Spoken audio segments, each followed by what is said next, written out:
Plugin of the week comes from Plugin Alliance and Vertigo. It's the VSS-2. This is a channel strip from Vertigo, and it looks to be an amalgamation of many of the emulations that they've done from some of their other pretty special hardware that they've also emulated in plugin form. So it looks like they've mashed a lot of that together and placed that into a channel strip and made it available through the Plugin Alliance. So let's kind of take a quick look at it. We'll go over the user interface and then we'll dive into all of the settings. If we go to the cog in the top right, we can enable oversampling, which you could set here, zoom settings, set all of that as default. If you like circular slider control or control for the knobs, you can work that way, all top there. Otherwise, input and output for overall gain. High pass and low pass filter, right? We have an overall in circuit here. We could place them in individually here. They can be 6 dB per octave or 12 dB per octave, depending upon where you place the switch here. So that starts the channel, right? Input, filter, that would be typical. Compressor is next. Now, the compressor comes from the VSC3. It's a discrete VCA compressor. The original unit is a quad VCA compressor. I believe that's what they call it. Very SSL-like in terms of its design, but much more of a mastering grade kind of quality. So much purer end-to-end, much, better sounding VCAs kind of across the spectrum, right? More presence, particularly on the top end than what you get out of an SSL compressor, but a lot of flexibility here. So instead of the fixed settings, right, that you might get from the bus compressor, you get variable settings all the way down: threshold, attack, release. There's an auto setting here, which will, auto basically compensate based on program material, right? Particularly with the release, specifically with the release, not with the attack. Makeup gain. There's one unusual feature here. As you go through the different settings, what you'll get are different knee settings that occur with the different ratios: 2-to-1, 4-to-1, 10-to-1. So you go harder in knees, you go up. That would be typical. They also have a unique setting here called soft. And what that does is it operates very much like the way tape operates, where the higher you go above threshold, the ratio increases or the resistance increases. So if you hit tape harder, right, at a lower level, it'll give you a minimum amount of saturation or tape compression. As you go higher, it becomes increasingly resistant. And that's the basic vibe there. And that's actually pretty cool for certain sounds. So maybe we'll take a look at that. There's a discrete gyrator EQ. I believe this comes from the VSE4, right, which is their hardware unit. I'm not sure if they've emulated that in plugin form. But essentially what you have is a high shelf with two different settings. Now, it's interesting here because they say it's a discrete channel strip 1984, British console from 1984. So I'm not sure if that's a Neve V-Series, maybe, that has a warm sound. Certainly the SSLs don't have that kind of warm sound. Thinking of the other British consoles. So that would be my guess, if there is one, or maybe it's like a later 81 series Neve. Not sure. So you have that, which has a little bit of a resonance in it, and you have the smoother filter type. Frequency selection, separate in and out for that. High mid band with a narrow Q, wide Q. This always leans you definitely towards Neve. Probably 81 series, because the V series had variable Q. So maybe that's the clue there that I'm missing. Low mid, so you have a pretty full frequency spectrum, 20 to 20K there in terms of the actual frequency range. Same with the low mid band. So you have a lot of movement in there, or across the frequency spectrum. Low shelf, same kind of thing with the resonant low shelf or the smooth low shelf. You have an overall in, right, for this, and global, so you could take individual bands out. You could also put it before the compressor with the pre-compressor button. So we have that there. Now, we also have a tube saturation circuit. This is from the VSM4. So this is a tube saturator. It actually has a pentode and a triode mode. Soft and hard in terms of the style, so how aggressive you basically want it. it has you could place it post filter, so that would put it right after the filters and prior to the compressor in EQ, so you can kind of move the settings around there. What we have is a drive control to determine the amount of saturation, a level control for that saturation, so this is the blend of saturation that you're mixing in. You also have a wet-dry control, which will take all of the other settings that you have blended with the tube saturator. Now, there's different reasons to use one or the other. I'll kind of go over this. It's a little bit confusing because on the VSM4, the track setting will basically process everything, right? So the wet-dry control is bypassed.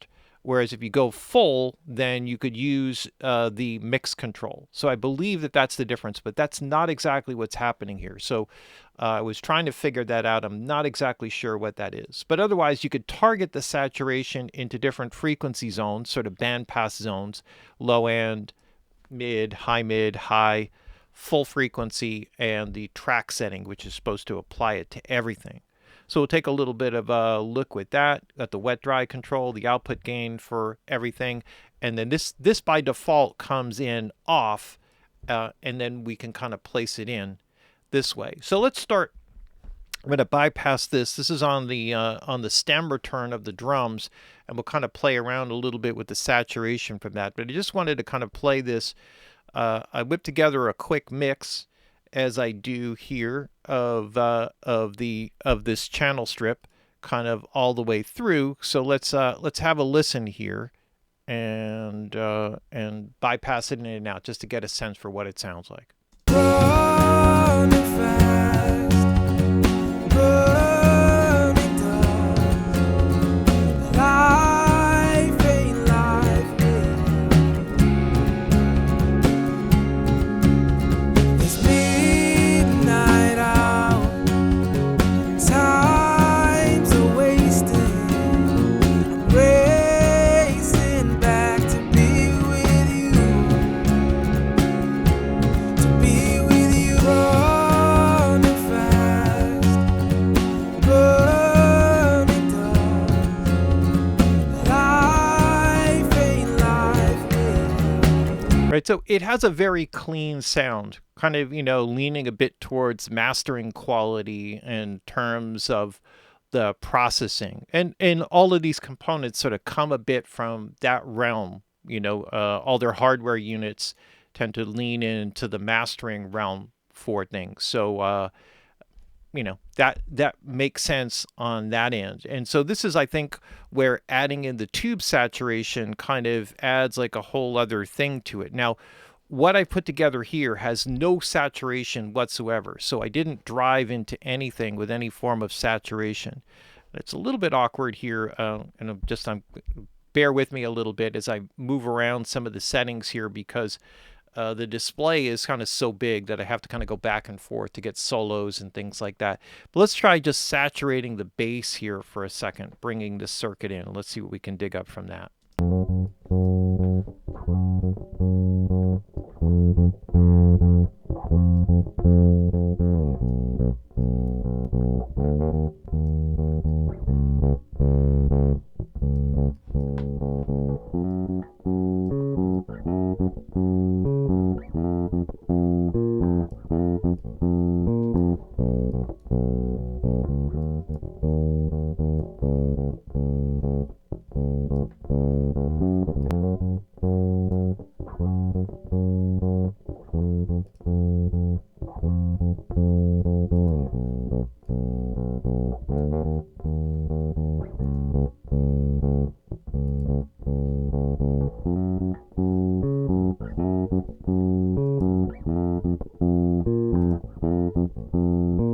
Just did that to kind of bring in a little bit of density into a little bit of body into the low end of the bass. I could also go here. Let me just copy paste this and kind of go for a little bit more of a full approach here.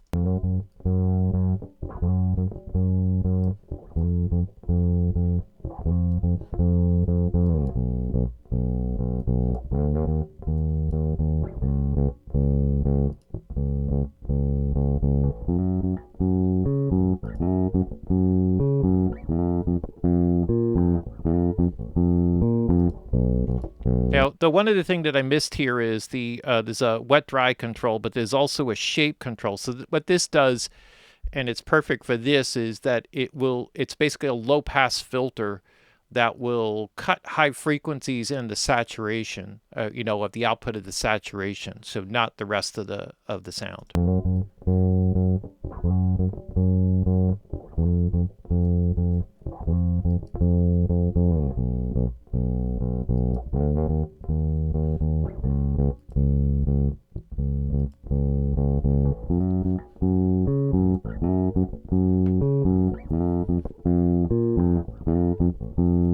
Right, and so, I'll leave that there. I'm not going to spend too much time on this. Let's just kind of take a look at the drums overall and put a little saturation there, and I'll go through some individual EQ settings here. So what I can do here is let's take out...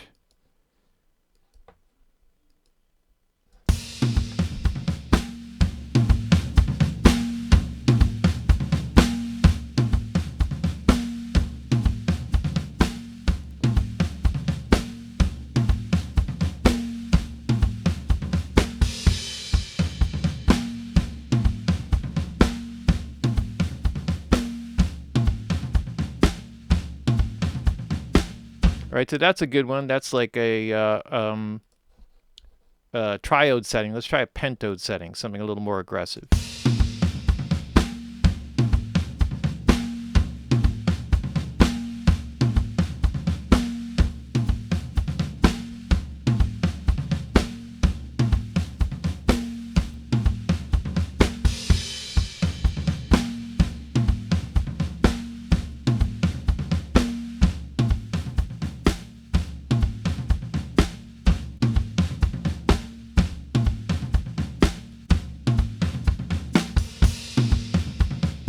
Right, so that's nice. That's actually like a good way to use the tube saturation to kind of bring some presence energy to the drums, and also kind of fatten up the low end and body, bring out a bit of life from it. One other thing I just wanted to do since I'm here, and maybe this is the quick way to kind of go through and take a look at just some compression and EQ settings. So just quickly here, we take it, let's just kind of start here. Yeah, somewhere around 200. Let's start with I'll kind of do like a classic SSL thing with the slower attack, kind of faster release, kind of get it to kind of pump and breathe a little bit. 4-to-1 ratio. Let's see.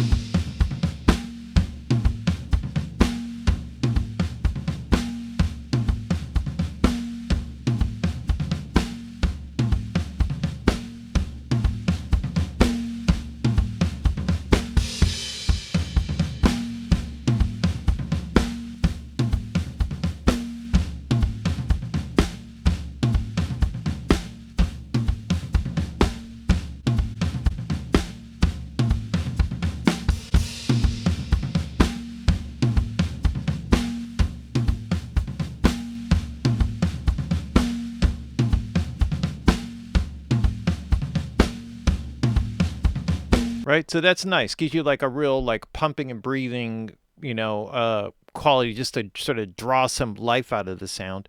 There's also a sidechain filter there, 90 hertz and 120 hertz, in case the low end is kind of over triggering your compression. You could work with it that way. There's also the auto release. Maybe we'll take a look at that, but we'll take a look at that from the vocal. And let's just open that up here. Maybe we'll get a little bit into the EQ here as well, because I think I butchered the EQ a little bit. It has a lot of presence, and I'm trying to add more presence into it, but I want to show it to you here just real quick. Running fast, burning dust. Life ain't life without you. Here, so I'll kind of do let's take a different approach here. Maybe go with a slower setting here on the attack, kind of do a bit more of a pump and breathe to draw some life out of it. Running fast.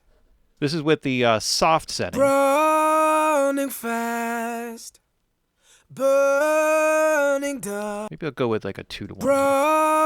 running fast, burning dust.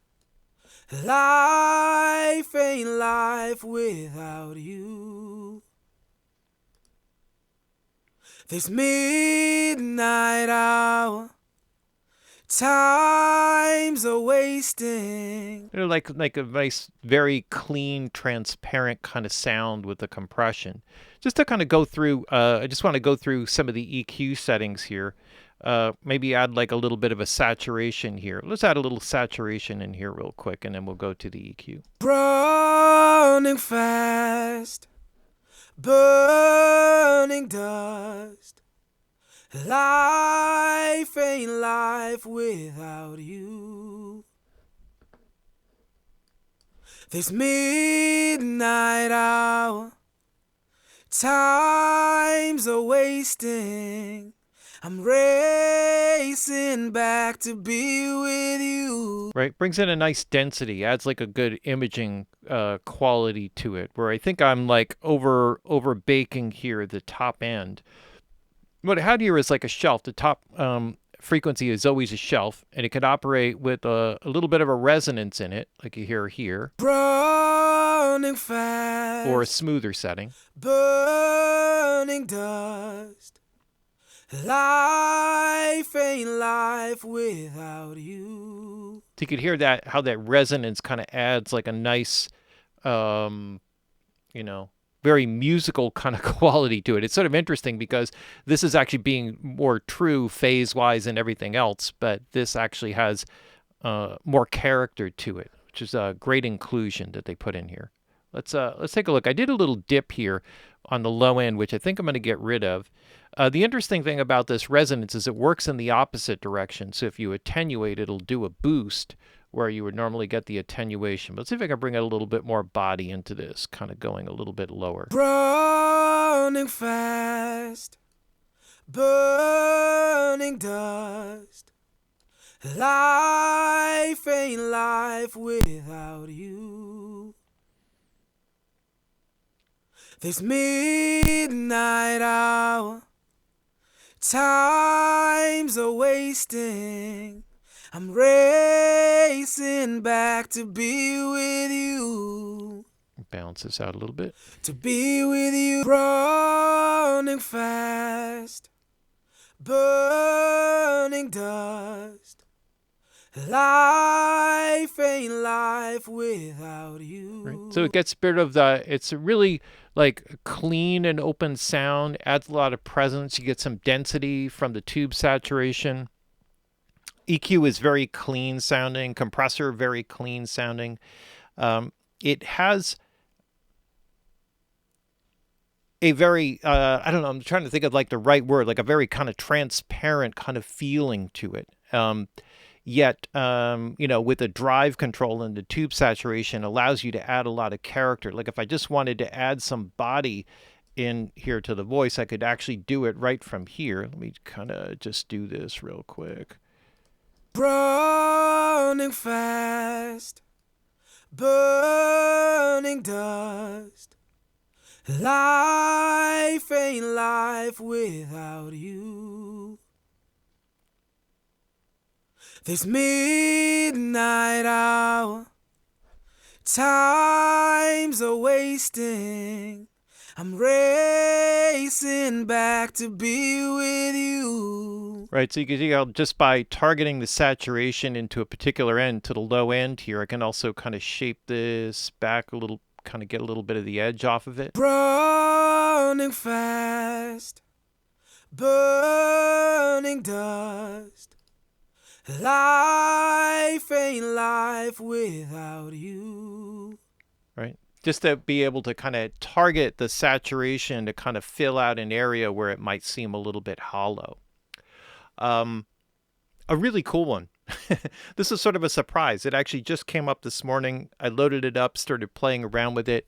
I like the Vertigo compressors, and I don't have the gyrator EQ or some of the newer plugins that they've created, but really great mastering grade stuff. So this channel strip is sort of surprised, just kind of playing around with it. It definitely has a lot of flexibility in terms of the way that you can operate it, and I love this tube saturation circuit. So I think for the right material, this is a really good one to consider in terms of a channel strip. So that's it. Plugin of the week from the Plugin Alliance. A little bit of a longer one that I wanted to do, but that's what happens. The VSS-2, and you can pick it up at the Plugin Alliance if you have it on your Mega Double XL or Triple XL program. You get it for free. Otherwise, check it out there, and it's definitely worth it. All right.